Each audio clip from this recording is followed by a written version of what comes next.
Muy bien. A ver.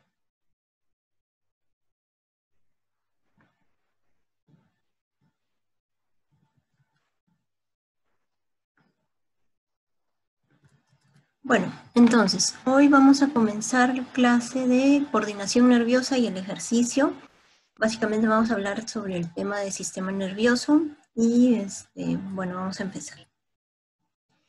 Antes de hablar del sistema nervioso es importante mencionar a los sistemas de coordinación. Estos son los que se encargan de que todo el organismo pueda funcionar de una forma ordenada, correcta y coordinada, como su nombre mismo lo dice.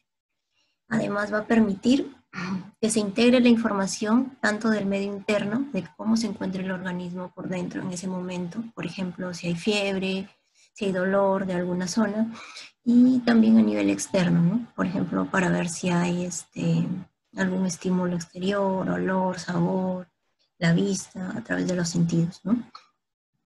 Y ¿para qué? Para que con esta información que ha recibido pueda generar una respuesta y pueda ejecutar órdenes según las necesidades que tenga el cuerpo en ese momento determinado.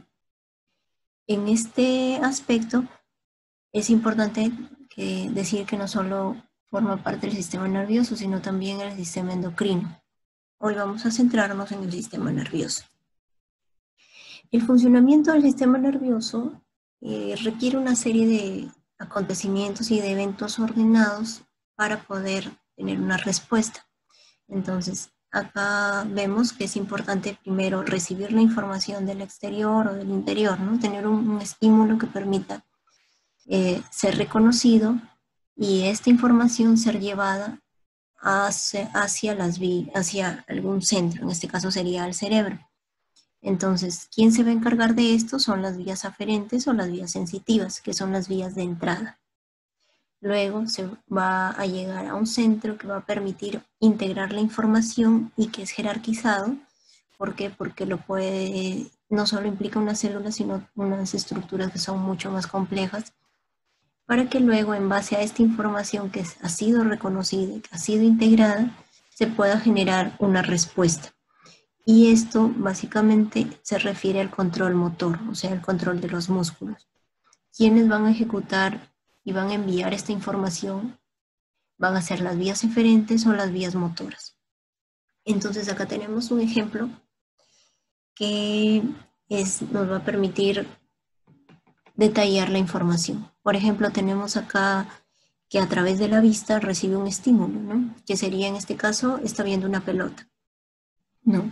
Entonces está captando estos estímulos del exterior, en este caso, a través de los sentidos, y estos, a través de las vías aferentes, van a entrar, van a ser transmitidos hacia el cerebro, donde se va a hacer la integración. Esta integración implica no solo reconocer de qué objeto se trata, sino también algunos procesos superiores, por ejemplo, interpretar la información, en este caso, reconocer qué es, ¿no? Es un objeto redondo, que se mueve, que sirve para algún deporte y lo interpreta como una pelota. Otra interpretación en este caso sería la memoria, ¿no? Otra función sería la memoria, que es un objeto que ha visto previamente y que por eso es reconocido. Y por último va a permitir la solución de problemas. En este caso está viendo un objeto, ¿cuál va a ser su respuesta? Atraparlo, ¿no? En el caso de que está haciendo un juego. Entonces, esta información que sería atrapa la pelota es la que el cerebro va a enviar hacia los órganos ejecutores, en este caso sería el músculo. Y cómo va a enviar esta información va a ser a través de las vías eferentes o las vías motoras. Entonces hay una vía de entrada, un centro que integra todo y una vía de salida. En este caso sería atrapar la pelota. Entonces, ¿quiénes van a ejecutar esto? Va a ser el sistema nervioso, y la célula más importante del sistema nervioso, la unidad nerviosa, es la neurona. La neurona va a tener diversas partes, ¿no? Como el cuerpo celular, donde está el núcleo, las dendritas, que son sus extensiones, el axón, que es la fibra que va a permitir conducir el impulso, y por último los botones terminales, que son los que van a tener contacto con el órgano efector. Según su forma, pueden clasificarse de diversas formas. Pero acá nos vamos a centrar en la clasificación de las neuronas según su función. Tenemos, como ya vimos, necesitamos que primero las neuronas sensitivas o aferentes, que son las que van a conducir el impulso nervioso desde los receptores, por ejemplo, desde los sentidos, hacia los centros nerviosos. Luego tenemos las neuronas que son las motoras o eferentes, que son las que van a llevar el mensaje desde el centro nervioso hacia los órganos efectores. Y tenemos a las interneuronas, que son las que forman los circuitos que conectan tanto las vías aferentes como las vías eferentes. En este caso, como vimos en el ejemplo, son las que se encuentran en el sistema nervioso central, por ejemplo en el cerebro, y van a integrar toda esa información para que se pueda procesar.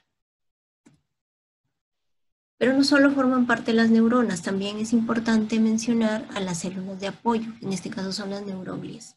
En la clase anterior también las mencioné. Ahora tenemos en esta imagen de una forma ya más integrada el tejido nervioso. Entonces no solo está la neurona, sino también están las células de apoyo, que son las neuroglías. Tenemos, muy importante mencionar, a la microglía. Como ya dijimos antes, esta es una célula muy especial porque, a diferencia de las demás células nerviosas, es la única que va a derivar del mesodermo.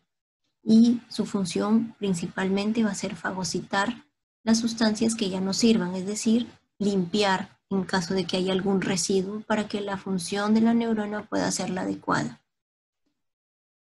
Luego tenemos al astrocito, que es la célula que va a nutrir a la neurona, que se encuentra cerca a los capilares. Entonces esta célula le va a brindar la nutrición que envían a través de la sangre para que la neurona pueda nutrirse y pueda seguir funcionando adecuadamente.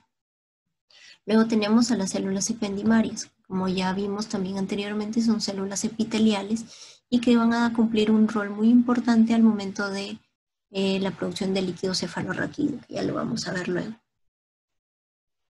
Y por último, tenemos al oligodendrocito.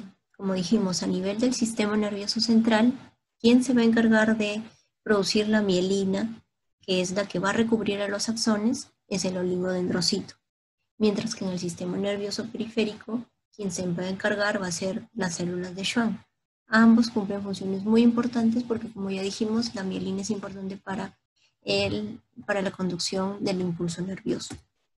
Acá tenemos una diapositiva de apoyo para que tengan, para que recuerden la clase anterior y vean más o menos las funciones de todas las células que hemos mencionado. Y como estábamos hablando, tanto el oligodendrocito como las células de Schwann son las encargadas de la producción de mielina. Vamos a centrarnos hoy en hablar de las células de Schwann porque son importantes a nivel de la formación de las vainas de mielina. Vemos que, por ejemplo, las vainas de mielina van a estar, hay unas zonas del axón que no van a estar cubiertas y se les conoce como los nódulos de Ranvier. Y la célula de Schwann lo que va a hacer es cubrir con mielina. ¿Pero cómo lo hace? Esta es una célula muy especial porque tiene muy poco citoplasma, pero tiene bastante membrana celular, membrana plasmática. Entonces, esta membrana se va a enrollar, se va a poner así. Este es el axón y la membrana lo va a enrollar. Entonces, al enrollarlo lo está cubriendo de mielina y va a formar estas vainas de mielina. ¿Por qué sirve? Porque es importante, porque va a actuar como un aislante térmico, un aislante electrónico. Entonces va a permitir que la conducción del impulso se dé de forma más rápida y de forma efectiva. Y a este proceso se le conoce como conducción saltatoria. No solo va a ser importante en eso, sino también al momento de regenerar los axones. Por A o B motivos hay algún daño en la región axonal, la célula de Schwann se va a encargar de reconocer este daño y de formar factores que estimulen que se vuelvan a regenerar los axones. Y una vez regenerados, sean cubiertos nuevamente con mielina. Es importante mencionar que esto ocurre si es que el daño es en el axón, pero si el daño se produce en el cuerpo celular, no hay forma de que se regeneren estas células. Entonces, si se daña la neurona en la parte de donde está el núcleo, que sería el cuerpo celular, no hay lugar a que se regenere. Por eso es que, por ejemplo, en casos de parálisis, que no hay o pérdida de irrigación de alguna zona, las neuronas se mueren y ya no hay pérdida de función de esta zona. Por eso, por ejemplo, en el caso de las parálisis ya no hay movimiento. Entonces vamos a dividir el sistema nervioso para un mejor estudio en el sistema nervioso central y el sistema nervioso periférico. El sistema nervioso central, básicamente tenemos el encéfalo y la médula espinal. En el encéfalo tenemos varias estructuras, no solo el cerebro, también hay otros órganos como el cerebelo, el tronco encefálico. Y a nivel del sistema nervioso periférico tenemos el sistema nervioso periférico somático, que está compuesto por los nervios, en el caso de los nervios craneales y los nervios raquídeos, y luego tenemos el sistema autónomo o vegetativo. Y este sistema se divide en dos, simpático y parasimpático. Básicamente lo que van a inervar son las vísceras del cuerpo y van a encargarse de que éstas respondan. Como vimos, la parte de somática es una parte voluntaria que uno controla, pero el tema del movimiento, por ejemplo, del corazón, de los movimientos peristálticos para hacer la digestión, son ya involuntarios y ellos son los que se van a encargar de controlar. Ahora nos vamos a centrar en el sistema nervioso central. El sistema nervioso central, como vimos, está compuesto por encéfalo y médula espinal. Ambos son órganos muy importantes y por el hecho de que son importantes van a estar protegidos muy bien. En el caso del encéfalo está protegido por el cráneo y en el caso de la médula espinal va a estar protegida por la columna vertebral. Y además de estar protegido por estos huesos, va a estar por dentro cubierto por unas capas que se les conoce como meninges. Las meninges son 3 y desde el nivel externo hasta interno tenemos a la dura madre, la aracnoides y la pía madre. Entre la aracnoides y la pía madre va a circular el líquido cefalorraquídeo, que va a servir para lubricar y circular entre estas estructuras. Entonces, por ejemplo, bueno, ya vimos en la clase anterior, tenemos acá un corte de una región de la cabeza. ¿Cómo sería este corte? ¿Cómo lo denominaría yo? Sería un corte coronal, ¿verdad? Porque estamos dividiendo de esta forma. Entonces tengo acá un corte coronal de la cabeza y vamos a ver acá esta pequeña porción. Entonces tenemos desde la parte más externa hasta la parte más interna. Empezamos por la piel, luego la aponeurosis, luego el periósteo, que es la capa que cubre el hueso, y luego llegamos al hueso. En este caso sería el cráneo. Debajo del cráneo tenemos a la dura madre, la aracnoides y la pía madre. Y entre la aracnoides y la pía madre, como vemos acá, va a circular el líquido cefalorraquídeo. Muy bien. Entonces, al hablar del encéfalo, normalmente uno piensa que solo nos referimos al cerebro, como si fuera todo lo que está por dentro del cráneo. Pero también tenemos otros órganos que, si bien es cierto, no son tan grandes como el cerebro, también es importante que los conozcamos porque tienen funciones que permiten que el sistema nervioso pueda funcionar de la forma más adecuada. Por ejemplo, el cerebelo, por ejemplo, el tronco encefálico, el tálamo, la hipófisis, el hipotálamo, y acá tenemos también que está irrigado por distintas arterias. Entonces acá tenemos una vista del cerebro desde arriba y se va a dividir el cerebro en dos partes, hemisferio derecho y hemisferio izquierdo. Y luego vamos a ver un poco más la estructura del cerebro. Entonces dijimos que aparte hay otros órganos que conforman el encéfalo. Tenemos al cerebelo, el hipotálamo, el bulbo raquídeo, la formación reticular, el sistema límbico. A grandes rasgos, porque no vamos a verlos a detalle, por ejemplo, el cerebelo se va a encargar de coordinar la actividad de los músculos y además va a cumplir una función muy importante en cuanto al equilibrio. Entonces, por ejemplo, si vemos a alguna persona que está con mareos, que no puede mantenerse de pie, podría tratarse de una lesión, por ejemplo, en el cerebelo. Luego tenemos el hipotálamo, que va a cumplir una función tanto nerviosa como en el sistema endocrino. el tálamo, que va a regular la entrada de mensajes desde a nivel periférico hasta el cerebro. Y tenemos, por ejemplo, también al sistema límbico, que va a ser el que controla las conductas instintivas, como la alimentación, la agresión, la sexualidad. Y ahora, hablando ya del cerebro, vemos que está dividido por dos sustancias, la sustancia gris y la sustancia blanca. La sustancia blanca, ¿por qué es blanca?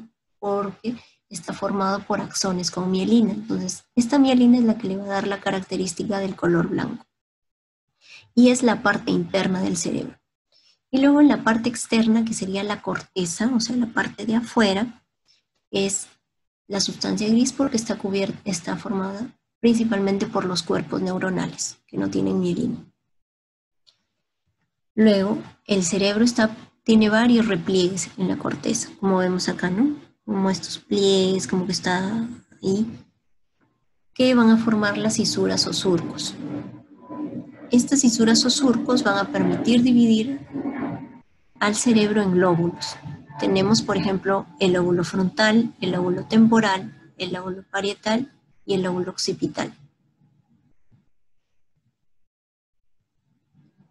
Y además, como ya mencionamos, la división de hemisferio izquierdo y hemisferio derecho.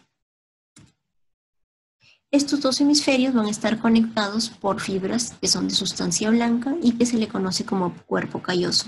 Entonces acá tenemos cada hemisferio unidos a través del cuerpo calloso. Acá en otro corte vemos que acá está el cerebro, hemisferio derecho, hemisferio izquierdo, ambos unidos a través del cuerpo calloso. Y miren, acá en esta imagen se ve mejor. Acá vemos la corteza formada por sustancia gris y por dentro la sustancia blanca, como vemos. Entonces acá cuerpos neuronales y acá los axones con mielina, que le dan la característica de sustancia blanca. Entonces, ¿para qué va a servir el cuerpo calloso? No solo para dividir el cerebro en dos, sino también para que haya un pase de información entre un lado y otro.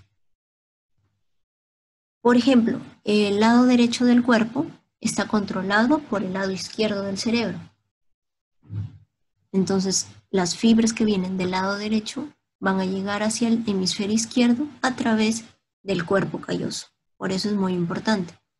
Y al revés igual, la parte izquierda del cuerpo está controlada por el hemisferio derecho del cerebro. Entonces, este cruce de información es, entre otros factores, gracias al cuerpo calloso. Luego tenemos que la corteza cerebral, o sea, la parte superficial, va a tener diferentes funciones. Entonces, la vamos a dividir en zonas que son sensoriales, que van a analizar los estímulos que reciben, otras zonas que son de asociación, con funciones superiores como el lenguaje, la memoria, la creatividad, el aprendizaje, y las zonas motoras, que son las que van a mandar las órdenes para que se realicen los movimientos. Entonces, por ejemplo, acá tenemos las dos cisuras más importantes del cerebro, son la cisura de Rolando y la cisura de Silvio. La cisura de Rolando va a dividir el cerebro por delante, la zona frontal, por detrás de la cisura de Rolando, el lóbulo parietal, mientras que la cisura de Silvio va a delimitar el lóbulo temporal. Entonces, acá tenemos las zonas más importantes del cerebro y qué función cumplen. Tenemos la parte del área de Broca, que se va a encargar del lenguaje, el área motora, que está por delante de la cisura de Rolando, el área sensitiva, que está por detrás de la cisura de Rolando, el área auditiva, que está en el lóbulo temporal, el área visual, que está en el lóbulo occipital. Entonces, conocer estas partes, conocer cómo funciona el cerebro y qué zona está encargada de cada función, va a permitir que uno luego pueda saber, por ejemplo, si hay lesión en alguna parte del cerebro, qué efecto va a tener. Por ejemplo, si yo les digo que una persona ha tenido un infarto o un problema en la zona del lóbulo occipital, es muy probable que tenga problemas en la visión, por ejemplo, ceguera. O si por el contrario la lesión es más bien en la zona del lóbulo temporal, puede haber problemas en cuanto a la audición. Entonces, eso nos va a permitir conocer mejor la estructura y la función. Y acá, esta estructura es muy importante. Se le conoce como el homúnculo cerebral. ¿Qué es el homúnculo? Es un gráfico que nos va a permitir conocer qué zona específica de la corteza del cerebro se va a encargar, ya sea del movimiento o de la sensación. Entonces, como vemos, cada parte de la corteza va a gobernar o va a dirigir alguna parte del cuerpo. Entonces vemos primero, como dijimos, por delante de la cisura de Rolando está la parte motora. Por detrás de la cisura de Rolando, la parte sensorial. Este control se produce tanto en el hemisferio derecho como en el hemisferio izquierdo. Entonces, vemos, por ejemplo, en el caso de la parte motora, ¿qué parte del cerebro controla, por ejemplo, las extremidades? Es la parte de la corteza frontal que está más hacia arriba. ¿O qué parte controla la región de la lengua? Y es más que todo la parte ya más lateral.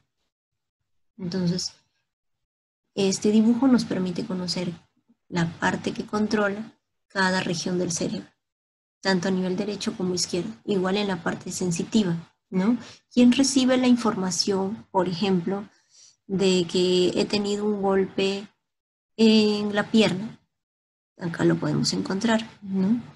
¿Qué parte de la corteza cerebral recibe la información, por ejemplo, de las sensaciones que hay, por ejemplo, en la nariz, ¿no? Acá vemos esta parte. Entonces, esto nos va a permitir conocer mejor cada función de la corteza del cerebro, tanto a nivel motor como sensitivo. Entonces, por ejemplo, como dije antes, la información del lado derecho, ¿quién la va a procesar? El lado izquierdo. Y la información del lado izquierdo la va a procesar el lado derecho. Luego, ya hablando de otras partes del cerebro, tenemos al sistema ventricular. En el caso del sistema ventricular, es el que se va a encargar del transporte del líquido cefalorraquídeo, que como hablamos sirve para lubricar las estructuras. Entonces, son unas cavidades que están en el cerebro y en el encéfalo y se comunican entre ellas. Y estas comunicaciones van a permitir que el líquido no se quede estancado, sino que circule y se pueda absorber y reabsorber. Es todo un ciclo que va. Entonces, empezamos primero por los ventrículos laterales. Luego los ventrículos laterales van a drenar este líquido hacia el tercer ventrículo, luego hacia el cuarto ventrículo, que ya se encuentra más abajo, y luego todo este líquido va a ser reabsorbido. Como vemos, todo lo que vemos acá de color azul va a ser por donde va a circular el líquido cefalorraquídeo, y no solo se va a encontrar en el cerebro ni en el encéfalo, sino también vemos que sigue hacia la médula espinal. Entonces, el sistema nervioso central, tanto encéfalo como médula espinal, va a estar rodeado del líquido cefalorraquídeo, el cual va a estar circulando y va a ser constantemente reabsorbido.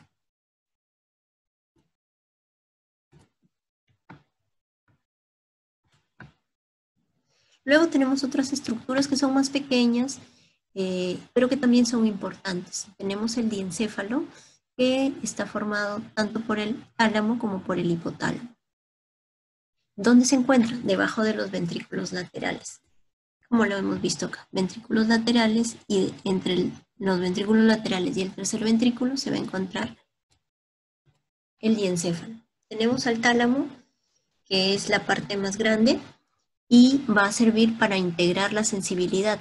O sea, llega la información desde los nervios, llegan hacia esta zona y luego el tálamo se va a encargar de integrar la información para recién enviarla a la corteza. En este caso sería hacia, según sea de dónde proviene la información, va a enviar a cierta parte de la corteza.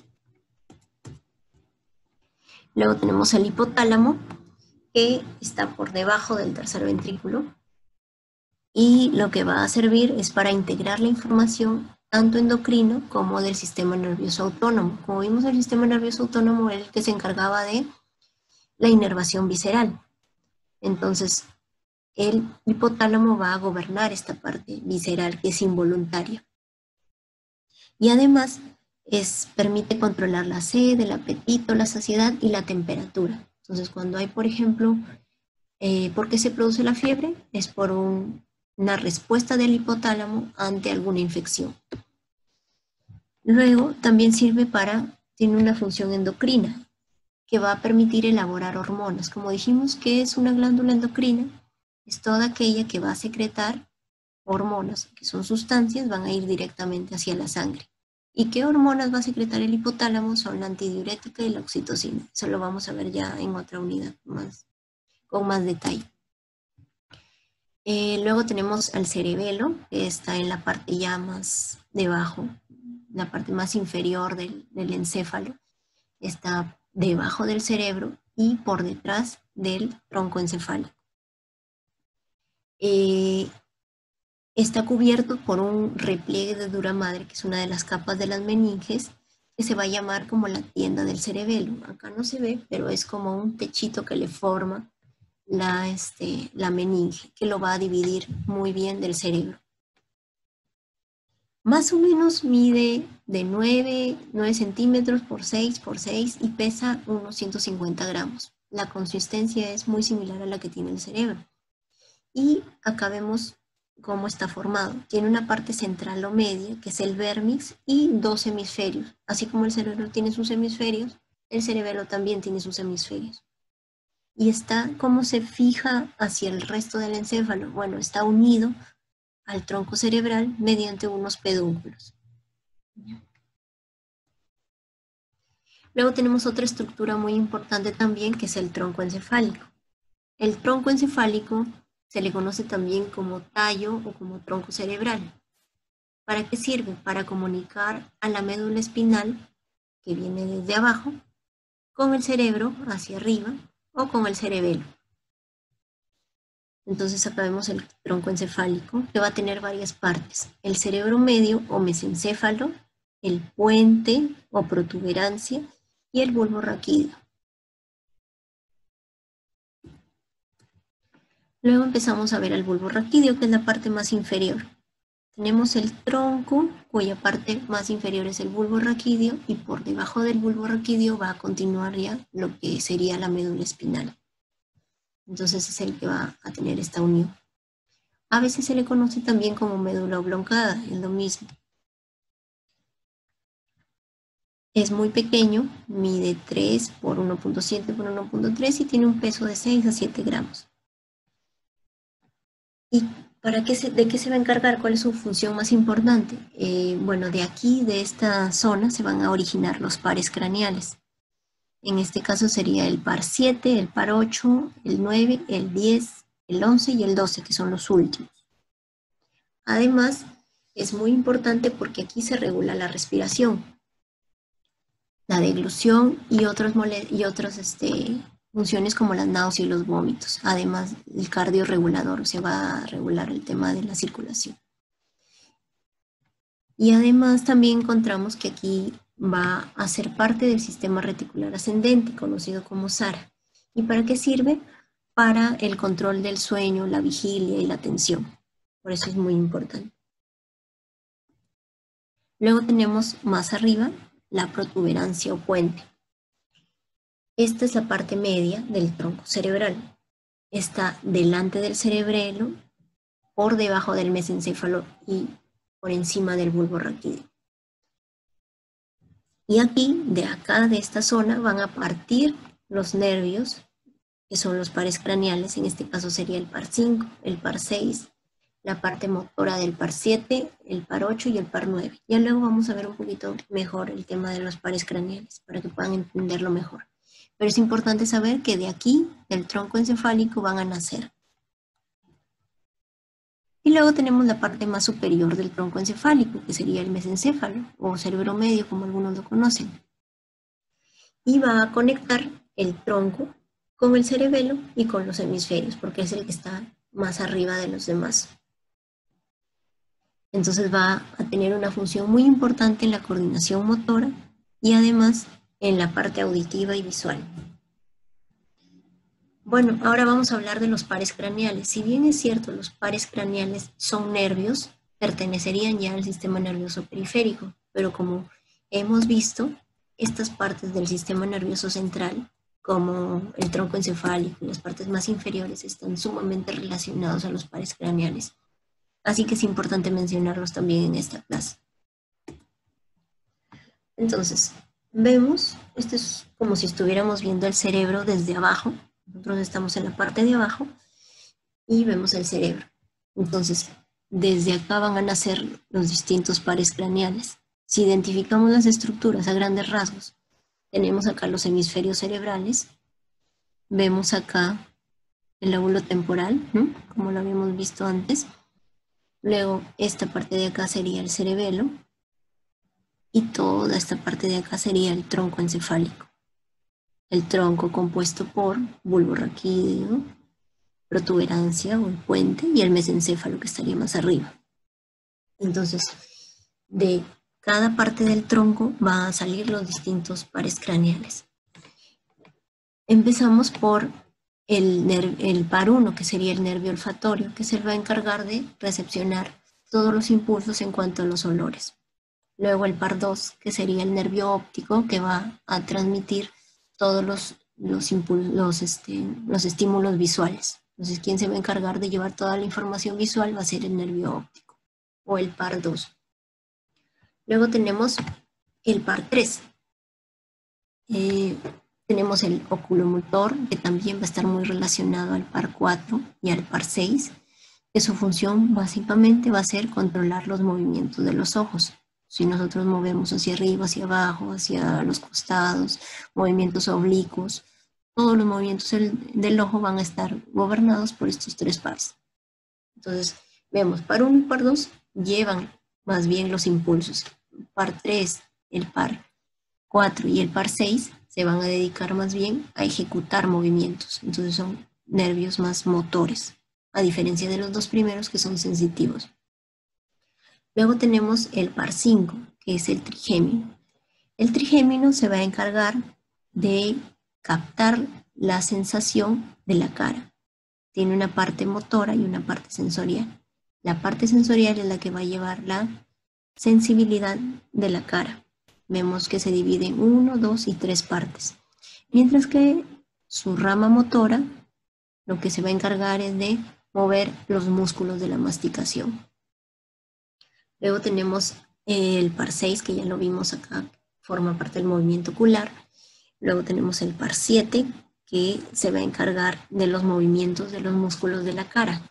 Por eso se le conoce como el facial. El nervio facial va a controlar todos los músculos de la cara y además va a controlar alguna información sensorial a través de las glándulas salivales y de las papilas gustativas.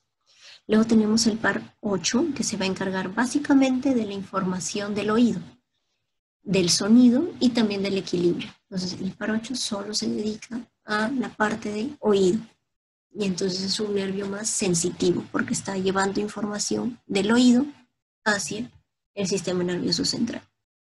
Luego tenemos el par 9, que va a inervar las glándulas salivales y también va a mandar señales desde la tráquea y desde la faringe.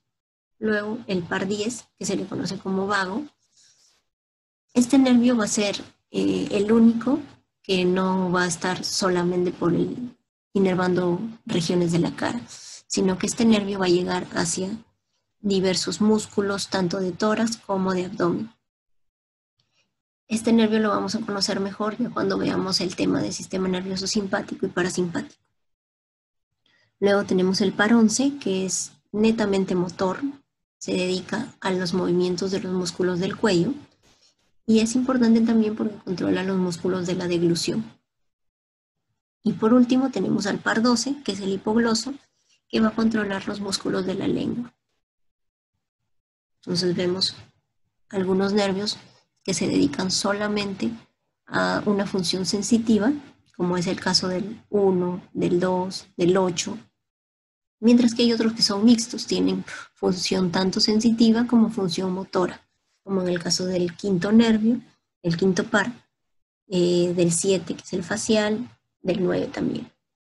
Mientras que hay otros que son meramente motores, se dedican principalmente a ejecutar acciones, a enviar las órdenes, como es el caso de los que se encargan del movimiento ocular, que sería el par 3, el par 4 y el par 6, así como el hipogloso, que sería el par 12 y el par 11.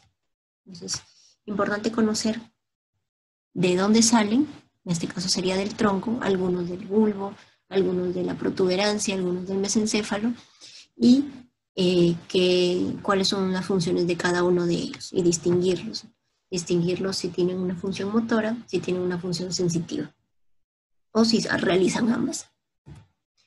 Bueno, por último, para terminar esta parte de la clase, vamos a realizar algunas preguntas sobre todo lo que hemos visto a modo de un reforzamiento. Entonces tenemos que, por ejemplo, empezamos. El control de los órganos que son involuntarios está dado por ¿qué sistema? Ya hemos visto que en este caso sería el sistema nervioso autónomo o visceral.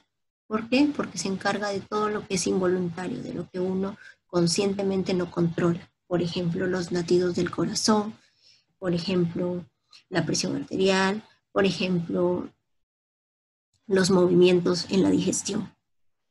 Luego tenemos otra pregunta. El sistema nervioso vegetativo o autónomo, justo de lo que habíamos estado hablando en la anterior pregunta, está formado por dos sistemas. Lo dije al inicio, que serían el sistema simpático y el parasimpático, que los vamos a discutir en la próxima clase.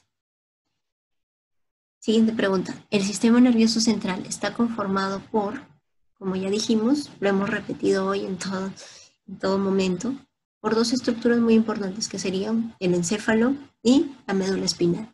El encéfalo protegido por el cráneo y la médula espinal protegida por la columna vertebral. Los lóbulos del cerebro están divididos por cisuras. ¿Cómo se llama la cisura que divide el lóbulo frontal, que es el de adelante, del lóbulo parietal? También lo dijimos, sería la cisura de Rolando. ¿Y cómo se llama la otra cisura, la que está lateral? Sería la cisura de Silvio, que va a ser la que va a formar y va a dividir el lóbulo temporal. Unas preguntas más.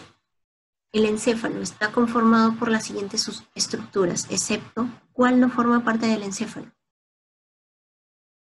En este caso sería la médula espinal, ¿verdad? Porque hemos visto que el sistema nervioso central está formado por dos estructuras, el encéfalo y la médula espinal. La médula espinal es una estructura aparte, que no forma parte del encéfalo. Otra pregunta. La estructura nerviosa que no se encuentra en el encéfalo, ¿cuál sería? Los nervios espinales en este caso. ¿Por qué? Porque los nervios forman parte del sistema nervioso periférico. Luego, el diencéfalo está compuesto por, hemos visto, por dos estructuras prácticamente, el tálamo y el hipotálamo, cada uno con funciones distintas. Y una pregunta para terminar. Una lesión en el lóbulo temporal del cerebro, ¿qué podría ocasionar en el lóbulo temporal? Hemos visto meningitis, parálisis, sordera o ceguera. El lóbulo temporal, ¿qué región controla? Vamos acá. El lóbulo temporal controla el área auditiva. Entonces una lesión en esta región, ¿qué podría darme? Sordera, en este caso, ¿no?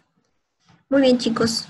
Creo que vamos a dejar hasta ahí la clase para poder continuar ya luego con ya explicando más de la médula espinal y ya del sistema nervioso periférico y el sistema tanto somático como autónomo. Eso ya lo veríamos en la siguiente clase. ¿Alguna pregunta que hayan tenido hasta aquí? Escriban al chat, a ver.